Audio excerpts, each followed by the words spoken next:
Bienvenidos a la parte 17 del curso de Psicología Holokinética.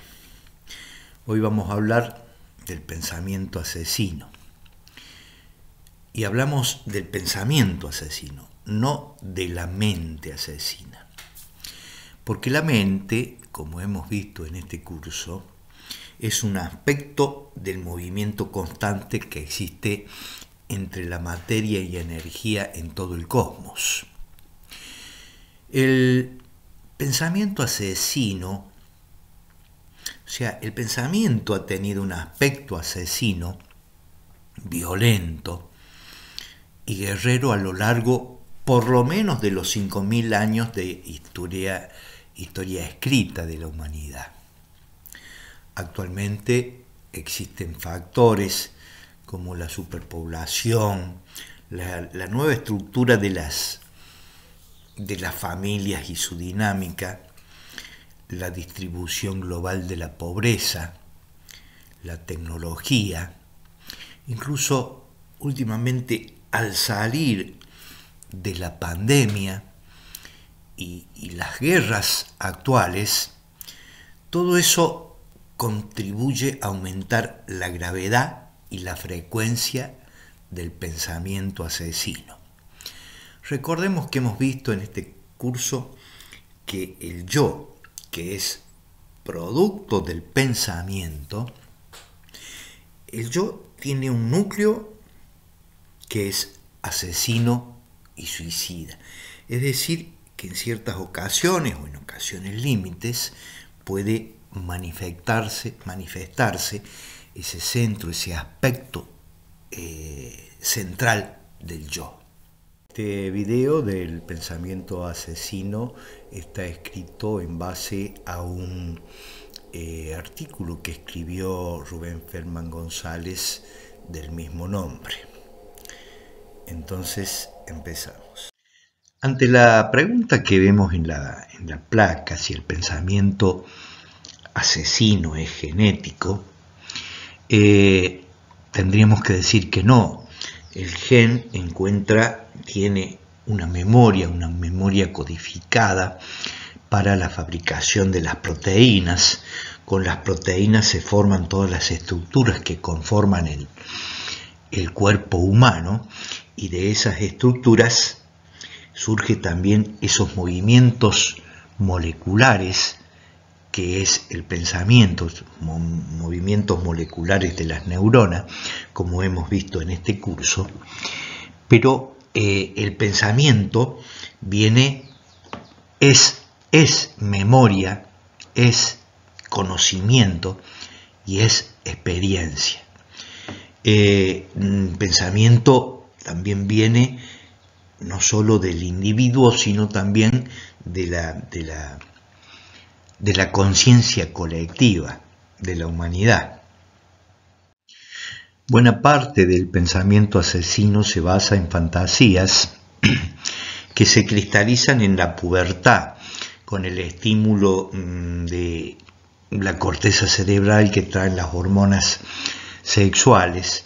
Si el pensamiento prepuberal no ha sido adecuadamente socializado, su tendencia en la pubertad o en los años posteriores, es a aislarse, a crear ese aislamiento social, un incremento de la vida de fantasías, a expensas de la vida que llamamos vida real, que es la realidad cotidiana de estudiar o de trabajar, de ganarse la vida, de explorar, de relacionarse y sentir la vida totalmente. El niño solo desarrolla una vida rica en fantasías, con amigos imaginarios, frente siempre a una pantalla. Durante la mayor parte de su tiempo libre se pasan frente a una pantalla. Los grandes asesinos de nuestro tiempo, como Jeff Dahmer, y Ted Bundy vivieron sus vidas, su infancia, de aislamientos, con una indiferencia afectiva de sus progenitores. Jeff Dahmer, también conocido como el caníbal Milwaukee, fue un asesino en serie y también cometía delitos sexuales, que cometía asesinato y desmembramiento del cuerpo. Incluso estos asesinatos fueron desde 1978 a 1991. Muchos de sus asesinatos fueron seguidos de canibalismo, de necrofilia, y también preservaba partes del cuerpo. Murió en la cárcel, hacía 3 años ya que estaba en la cárcel, y murió por un golpe que le dio en la cabeza, con fractura de cráneo, un compañero de prisión. Theodore Robert Bundy, más conocido como Ted Bundy, nace en 1946. Fue un asesino en serie de Estados Unidos. Él confesó como 30 homicidios. En realidad no se sabe cuántos homicidios ha perpetrado.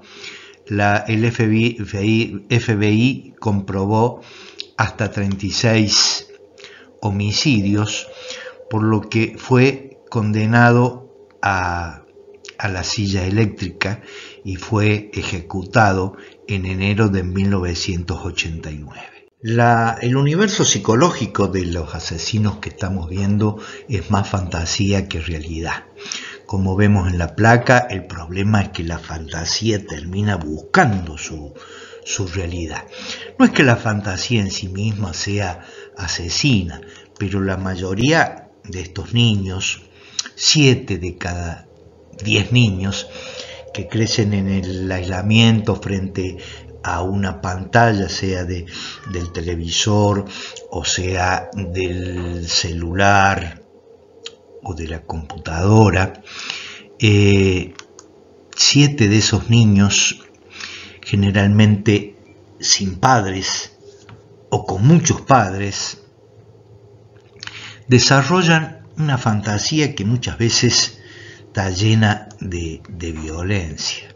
Esa vida psicológica de violencia muchas veces se encuentra, o generalmente, digamos, se encuentra su salida en la vida cotidiana, ya sea trabajando como soldado, como carnicero, como policía, donde ejercen cierta violencia sobre objetos o personas, incluso en la vida de oficina, aquel que escala hasta puestos donde tiene un control, un dominio, y ejercen sutiles violencias sobre aquellos empleados o subalternos que esa persona tiene a cargo. Tiene como víctima alguien que tiene bajo su control, bajo su dominio. Esa violencia dentro de la oficina, digamos, y también la violencia familiar. La violencia familiar ha crecido mucho durante el encierro de la última pandemia. Ha crecido muchísimo la violencia familiar. Bueno, este tipo de violencia constituye una válvula de escape. La persona vive sus fantasías y sus obsesiones violentas y no tiene que salir a matar a nadie. Su violencia se manifiesta dentro de la ley, dentro de las instituciones llamadas sociales, políticas o religiosas, o financieras también. La sociedad le da permiso para ejercer control e incluso terror sobre otras personas, y también crea dependencia y degradación sin que esto constituya un acto ilegal. Quiere decir que una persona de esta índole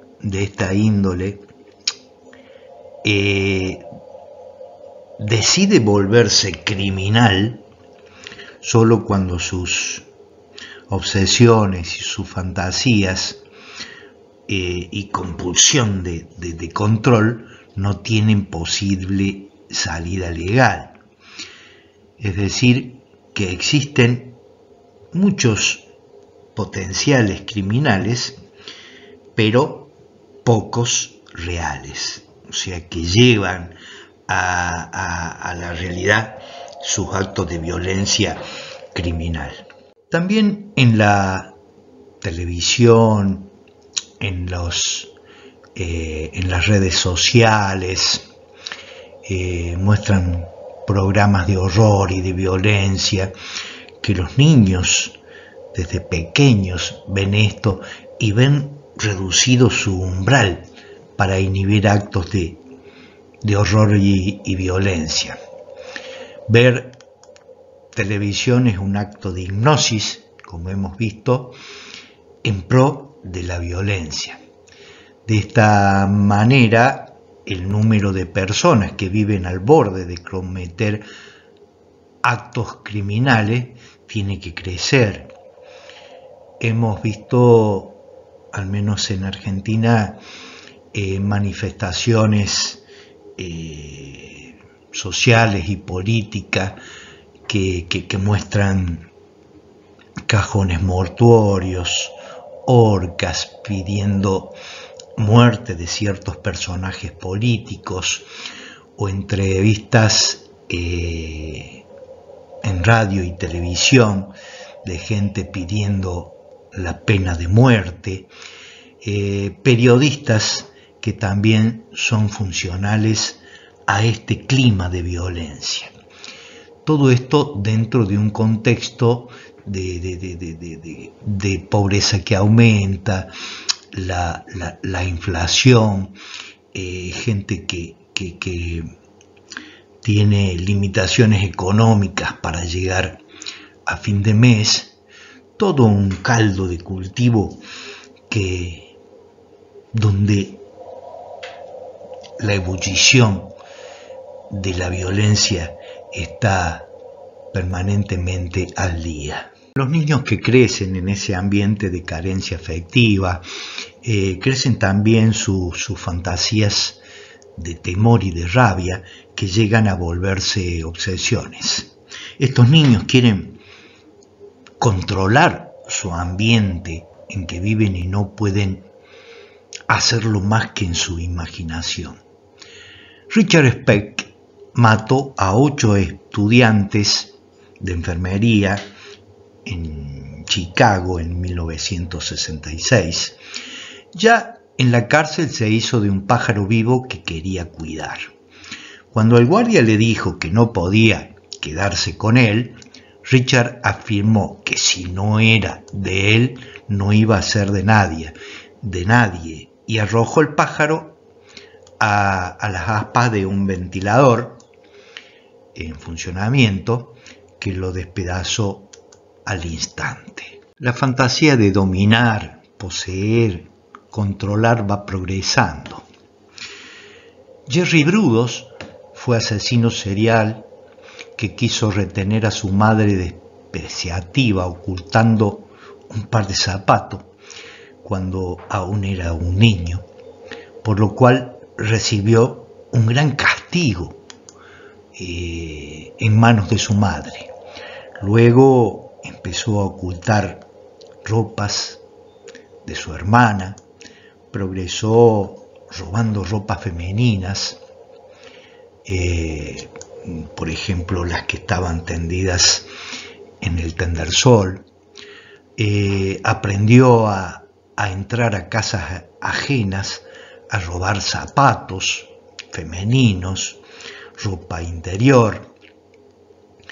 Progresa queriendo fotografiar mujeres en ropa interior, amenaza con cuchillo a una de ellas que se negó a hacerlo. Cuando una joven vendedora de enciclopedias llama a la puerta de su casa, él la hace pasar y la asesina. De aquí en adelante, una vez que la fantasía encontró su realidad, ya no es posible vivir solo con la obsesión imaginaria. Entonces, Jerry Brudos continuó matando mujeres hasta el final y progresó en este acto al punto de mutilar los senos de algunas de ellas, senos que ocultaba cuidadosamente en un refrigerador. En ese mismo refrigerador ocultaba el pie del cadáver, de un cadáver femenino, luciendo un atractivo zapato, un zapato de tacón muy alto. Estaba lleno de rabia contra su madre y indiferente contra su padre ausente. Quería guardar o poseer todo aquello que pareciera a la figura materna. Charles Joseph Whitman, que nace en 1941, fue un estudiante de la Universidad de Texas y un ex marín que mató a 15 personas e hirió a 32 en el campus de dicha universidad. Se subió a una torre por el ascensor a una planta alta y con gran habilidad de francotirador empezó a tirar sin ton ni son. Previamente a eso había matado a su esposa y a su madre. Él se suicida dejando una carta diciendo que él era una persona muy inteligente y que no sabía por qué lo impulsaba, qué era lo que lo impulsaba a matar como lo hizo. Tenía un tumor. Después se hizo la autopsia, a pedido también de él en la carta de suicidio, se hizo la autopsia y se detectó un tumor cerebral. No sabemos si fue causa o de la magnitud de sus crímenes.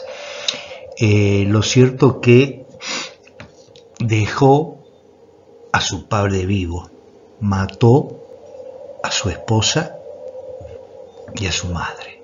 Kemper, otro asesino múltiple, se entregó a la policía una vez que hubo asesinado a su propia madre, una mujer terriblemente dominante, fría, controladora.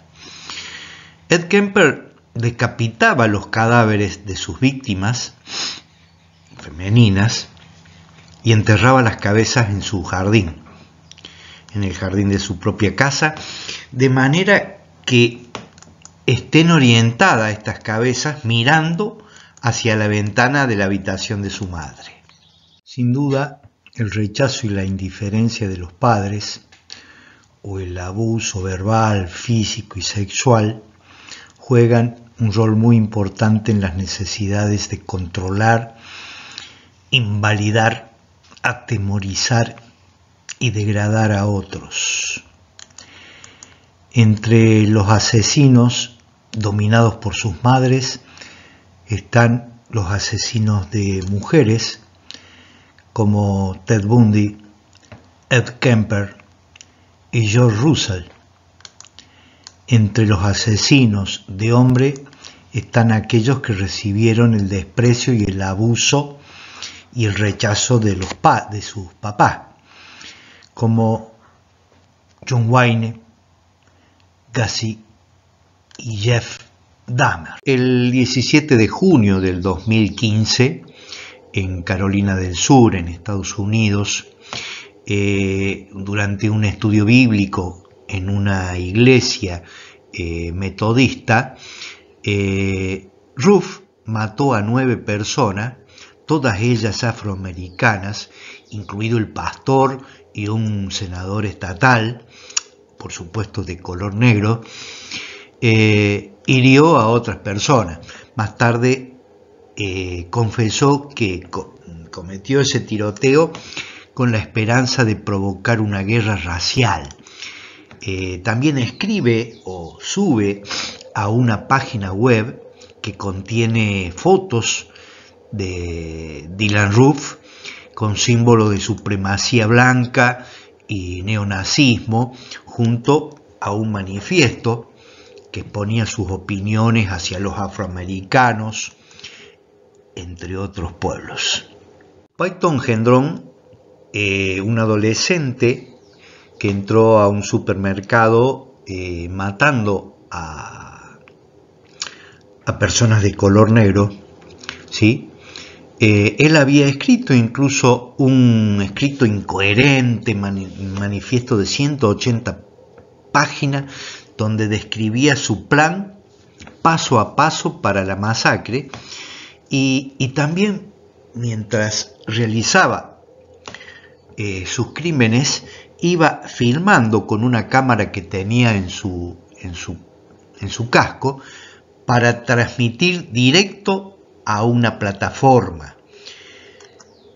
Gendron se identificó a sí mismo como un supremacista blanco en el documento que le había escrito, explicando sus temores de que los blancos estén siendo reemplazados por otras razas. Vemos en estas últimas dos placas cómo la ideología que hemos hablado, que es una creencia, que es la hipnosis del ámbito C, una creencia que pertenece a la memoria y al pensamiento. En este caso hablamos de la supremacía blanca, puede llevarnos a actos criminales como lo que estamos viendo, y que son más frecuentes a medida que se agudiza la degradación de la humanidad. La metadepresión que nos habla Rubén Feldman González, esa apatía, esa impotencia de la humanidad frente a esta crisis inédita que estamos viviendo y que nos lleva a la autodestrucción. Esta impotencia nos lleva a bajar o a disminuir el umbral de inhibición de los actos violentos, como si fuéramos animales acorralados. Pero al ver el desorden que vive la humanidad, puede ser el comienzo del orden. Darnos cuenta de la violencia en uno mismo, observarla sin manifestarla ni escapar de ella. En la atención plena de la percepción unitaria se disuelve la violencia. Hemos visto en el curso que el yo, que es un producto de la memoria y el pensamiento, y en su momento hablamos del proceso meta, y el núcleo de ese yo es el suicida y el homicida. Es decir, que en ciertas circunstancias emerge el suicida o el homicida. El yo se percibe por separado del resto, aislado, que compara, divide, donde solo se perciben las diferencias y no se puede percibir que todos somos uno. Entonces la única experiencia es la de ser un centro que quiere expandirse, ampliar su área de influencia, de controlar todo. Y muchos yoes queriendo lo mismo implica inevitablemente la oposición, la guerra, el sufrimiento. Aquí la peligrosidad del yo y la necesidad de trascenderlo. La transformación del ser humano comienza en la observación. La pura observación es la observación sin la interferencia del pensamiento. un orden sin control, el orden de la paz lúcida y energética, de la percepción unitaria. Si entendemos cómo se mueve el pensamiento, puede aquietarse el mismo, se aquieta el pensamiento. Y podemos ser libres de ese pensamiento y quizás comience la libertad de la percepción unitaria. Cuando hay paz, no hay dualidad, no hay ninguna palabra. Nos olvidamos de nosotros mismos, y entonces no hay observador. Hay solo observación pura, en silencio, sin juzgar. Aquí es importante decir que si no se percibe en percepción unitaria la rabia, la violencia, esta puede desembocar en una conducta violenta. Y el deseo de paz no puede.